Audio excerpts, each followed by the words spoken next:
Welcome. This is the legal aspects of teaching in special education presentation. My name is Nellie Rose, and I attend Northeastern State University. And today is February the 15th of 2018.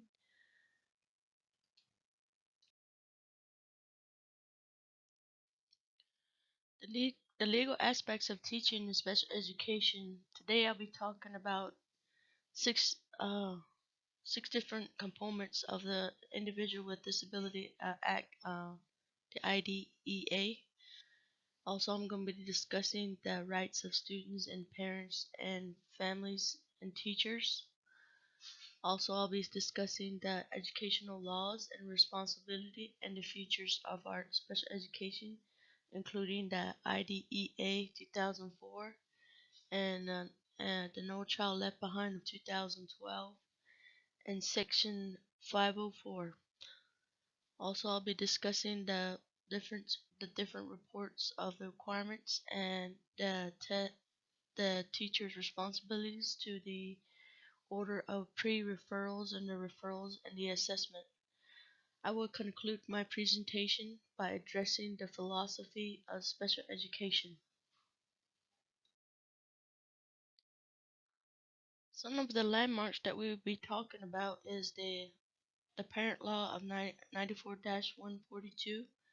It's the Education for All Handicapped Children Act, or otherwise is known as Disability Education, Individual with Disability Education. And this is also viewed as the Bill of Rights for children with exceptionalities and their families. It is all together. Um, this law has been passed for decades and decades of work of between parents and professionals. Like many other education, we consider this law to be the most important part of the educational system. Um, if not, it's the most important piece of federal legislation ever enhanced on behalf of children with special education needs. The parental law 94-142 may have been the rightful owner, um, rightful thought of the as legislative heart of the special education.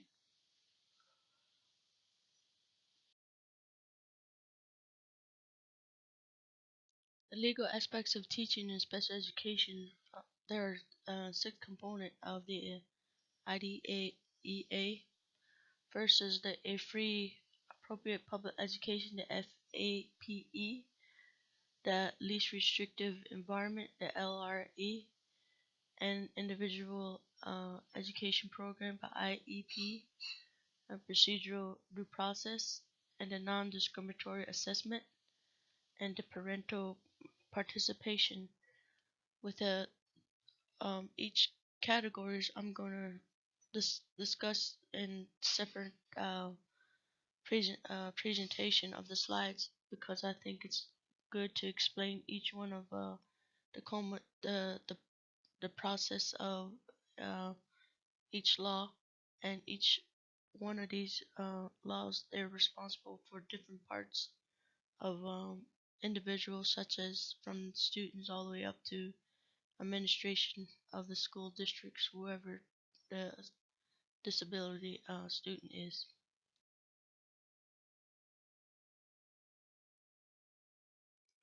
A free approach public education, the FAPE, it's part of the sixth component of the IDEA.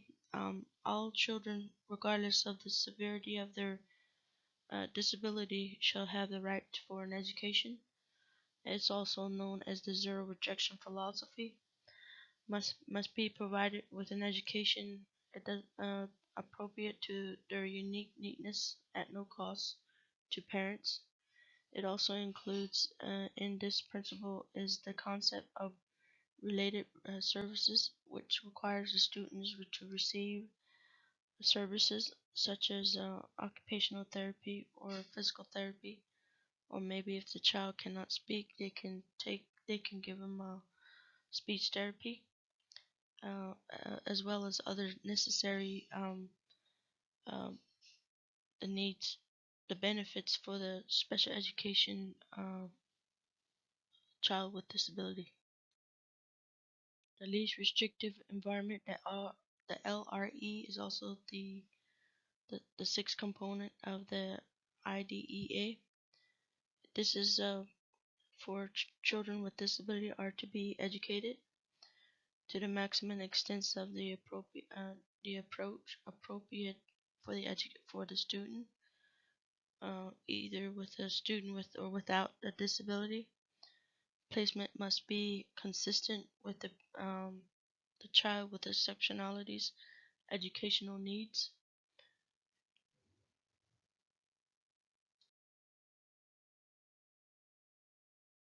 An individual education program, the IEP. This document is developed in conjunction with the parents and guardian, is an individual tolerant statement describing an education program for each learners with disability. The IEP is also required to address several steps. First of is the present level of the academic function, commonly refers to by school personnel as present level of the performance. Second, the annual review, an objective for the child, educational service to be provided, the degree to which the child with sexuality will be able to participate in general education, the duration of the service for the student with disability, the evaluation, the IEP for each individual, and school across the nation use the IEP system. The procedural due process, this act efforts parents and guardians several safeguard as it pertains to their child's education. Parents and guardian have the right to confidentiality of the records, to explain all records, to obtain an individual evaluation, and also to receive written notification in the parent's native language of proposed change to their child's education classification or placement, and to an impartial hearing whenever the disagreement arises relating the educational plan for their son and daughter. Further furthermore, parents, the students, parents and guardian have the right to represent by legal counsel. The non-discriminatory assessment is also the sixth component of the IDEA. Prior to the placement, a child must be evaluated by a multiple disciplinary team in all areas of the suspected disability by testing that are non-racial, culturally, or linguistic bias. Students are to receive several types of assessment administration by trained personnel. A single evaluation procedure is not permitted for either the plan or the placement purposes. The parental participation is also the sixth component of the IDEA. It's a parental law of 94-142 mandated meaningful parents' involvement. Sometimes this is referred to parental parents' law. This legislation requires that parents should participate fully in the education uh, decision-making process that affects their child's education.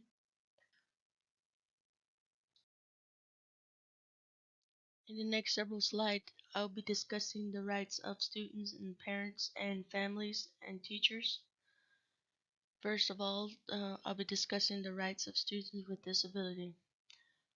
All students with disability have the right for an education, and each student also has the rights to have service such as physical therapy or occupational therapy if they are required to the needs of it, no matter what type of disability they have.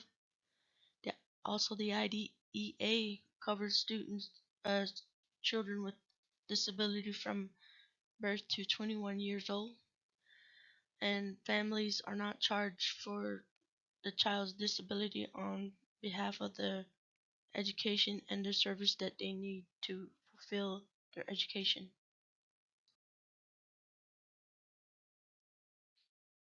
This slide is continued discussion of the rights of student and parents, family, and teachers. The right of parents of and of families are, as I explained earlier, they have to have a complete notification of their child with a disability of if they're going to receive a change in their IEPs, and it protects. It's a safeguard to protect between the parents and the school administration communication.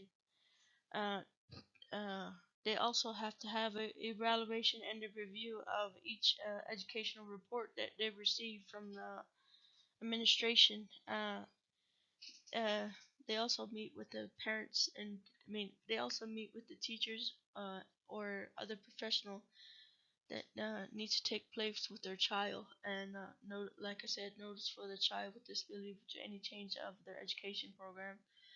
Parents can also disagree and agree with the educational program that this school offers. And last, parents they have the right to have a legal counsel, and if they feel like their child is neglected. The rights of teachers. Teachers have the laws guiding them for the children with disability. Teachers are obligated to work with school administration. They also have to work with parents and guardian and the family members on regards with the child with the exceptionality. They are required to evaluate and complete the IEPs for all special education students, and they have to fill out the IEPs to where other people can understand the IEPs, such as administration, teachers, the special teams, and the expectation of the IEP. They also refer a child with disability to different services that they need. The educational laws and the responsibility. No child should go without education no matter their education level, the FAPE. Children with disabilities should not be separated from the general education programs. Schools are responsible for individuals with disabilities to have an IEP. Administration should put up safeguard for schools, administration, and parents with special education students. Students should be evaluated to see if they qualify for the special education program through a non-discriminatory assessment, and parents should participate in their child's education program. This slide is a continuation of discussing the education laws and responsibilities and the parents and the future classroom that includes the IDA 2004, the No Child Left Behind 2012, and Section 504.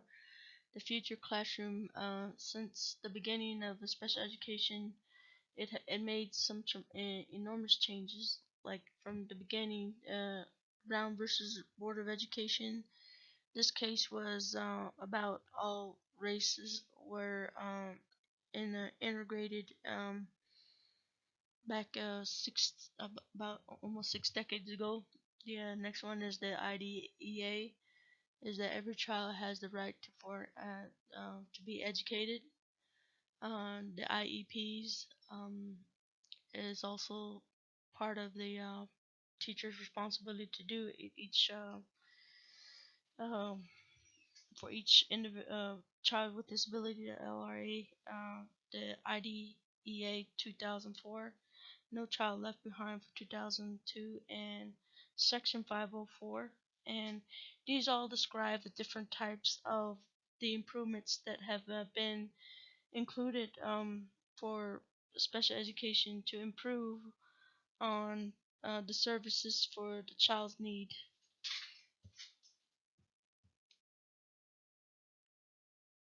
This is the IDA 2004 slide that I'm talking about. It's the Reauthorization of Individuals with Disability Education Act in 2004. Parent Law of 108-446 alleged this legislation was some of its previous provision of the No Child Left Behind Act. In addition, this is substantial change occurs in the following area, such as the IEP process, the identification of individual for the possible learning disability, and the teacher qualification. Teacher needs to be qualified in order to teach special education. Students disciplinary due process also was improved. The evaluation of the the students with exceptionalities, and participation of the individual with disability in state and district assessment. It increased the special education service, improves special education students' performance. Special education, which includes the service nationwide to improve in the efforts of standardized assessment and accountabilities.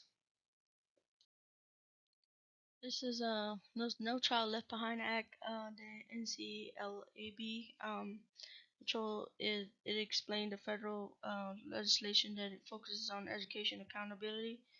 All students, including those with disability, are expected to demonstrate the key academic subject area. The No Child Left Behind 2001, also known as Parent Law of 107-11-110. It's a reform of special education. Educational reform focused on academic achievement of students. It is also for teachers has to be qualified to be teacher. The No Child Left Behind 2012. It's elementary and secondary education. They have accountability for the special education, which involves everybody, not just the special education teacher. This next slide is Section 505, 504, the Rehabilitation Act of 1973, also known as the Parental Law 93-112. Child with disability should get federal funding. Age from age 3 to 21 years of age are eligible. Individual with disability that described in the IEP, the IDEA are eligible. They must have the non-discriminating assessment. They need to be reevaluated after the changes, and parents or guardians should be notified to any changes and enforcement. Parents have the legal rights of counsel. In the next several slides, I'll be discussing the pre-referral, the referrals, and the assessment.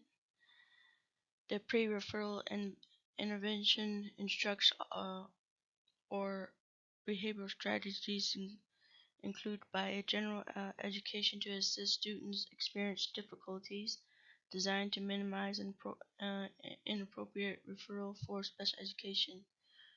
The groups that are involved are parents, teachers, school administration, and other professionals.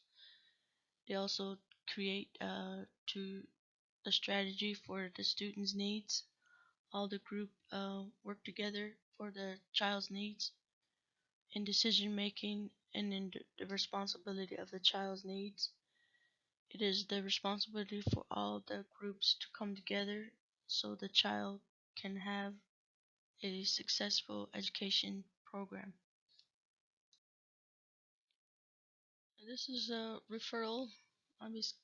This is the first step to getting into the special education. and it is a long journey. It is done either by the parents or the teachers, and the referral has to be in written form, and it's either done by a teacher or school administration. Reasons why a child is referred, they have to state that in the written letter to for the academic problems that the child is having, either in a social or behavioral problem. Evidence that show that the student has a problem, such as the they have to have evidence such as the test scores, behavior issues, different checklists of academic achievement and child work for them to be referred. Referral has to also include the report. It also is reviewed by a committee, special services, and other professionals, administration, special education teachers, and uh, social psychologists. It's a responsibility of the committee to determine if the child needs special education program. If the child is recommended for a special education program, the parent is notified.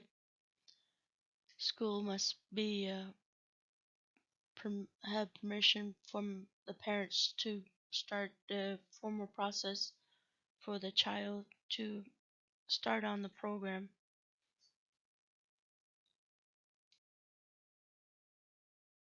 The definition of assessment is the process of gathering information and identifying a child strategy and the needs through a various of instrument and products date use in making decisions, data use in making decisions.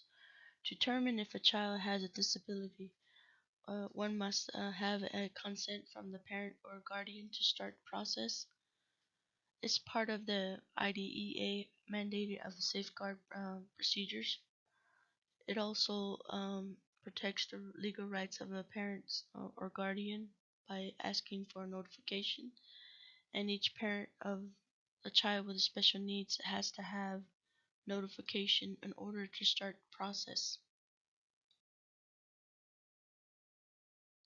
Assessment is used in terms of to refer the process of gathering information about the child with exceptionalities as strengths and needs.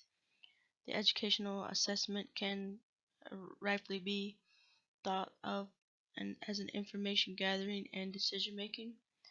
One of the main goals of the assessment process is to obtain a complete profile of of the child's disability and his or her needs. By law, the IDEA, this requires for the use of the multiple disciplinary team of professionals, of which one member must be a teacher. In practice, some school districts are fulfilling this mission by establishing inter and transdisciplinary assessment team.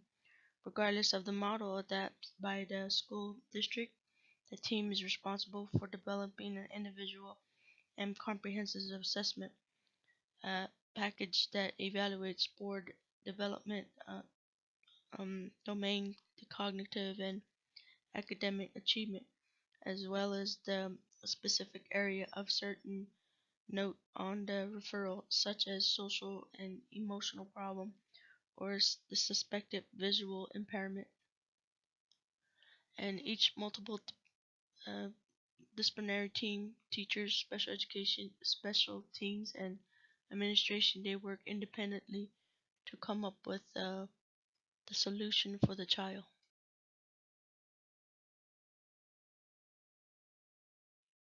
The assessment is the process of gathering information and identify a student strategy and needs through a various of instrument and products that are used in decision making. Successful in accomplishing of this task dictates the use of both formal and informal assessment tools. Once again, the IDA is very clear about this issue. No one process may be used as the sole base of evidence, and multiple of tests is required. The IDA is regulation features require that the evaluation be present in the child's native language or when necessary, view other models of communication such as sign language for students. The selection administration of assessment batteries must accurately reflect the child's achievement and the child because his or her uh, impairment in sense or manual or speech skill, and the school psychologists, education diagnostics, and other professional are responsible for evaluating the students have a wide view of assessment instrument of their disposition. Uh, uh, Evidential attempts to gather both inner and intro individual differences by using both norms and their criteria reference assessment. The norm reference assessment refers to a standardized test on which a pupil's performance is compared to his or her peers. The um, criteria reference assessment is an assessment that procedures in which a student's performance is compared to a particular level of mastery. The level of the education academics. The criteria level is typically established by the classroom teachers. The, cri- the criteria references assessment are especially helpful in this pinpointing the specific skills that pupils have mastering as well as determining what skills necessary additional information. Teachers are considered with the individual patterns of strategy and needs rather than how the students compare with his or her classroom um, classmates. Um,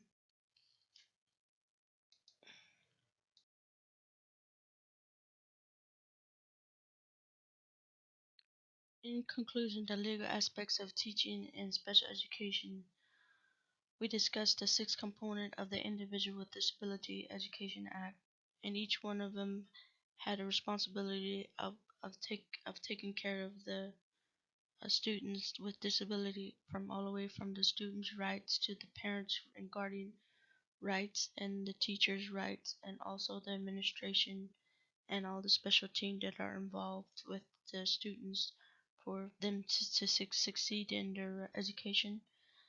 And we discussed the rights of the students and parents and family teachers.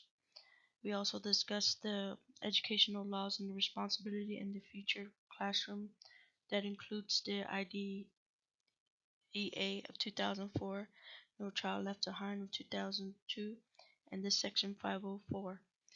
We also discussed the different reports of the requirement and the teacher's responsibility to order a pre-referrals and referrals and the assessment.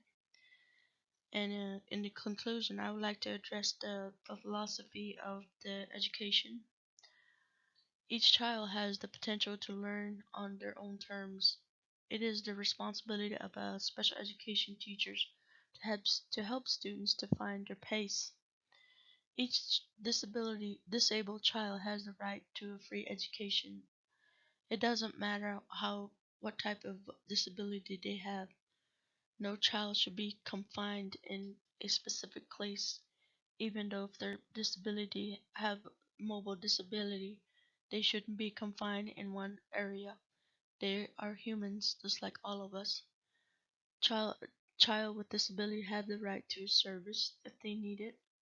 Services like we discussed in my presentation, physical therapy, occupational therapy, speech therapy, of whatever type of therapy they need to fulfill their education needs. Children need support.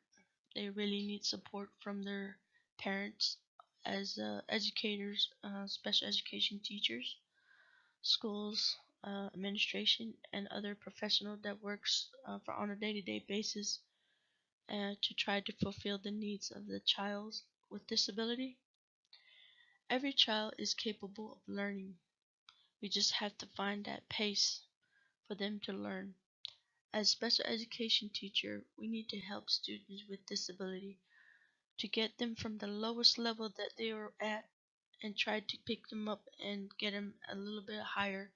And each time you work with a child, you keep building on that academic achievement or whatever type of disability they have.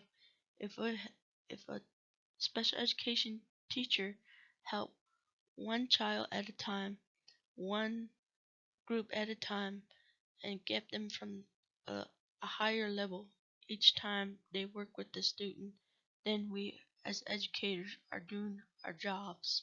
Thank you, and I hope you enjoy my slide presentation of legal aspects of teaching in special education.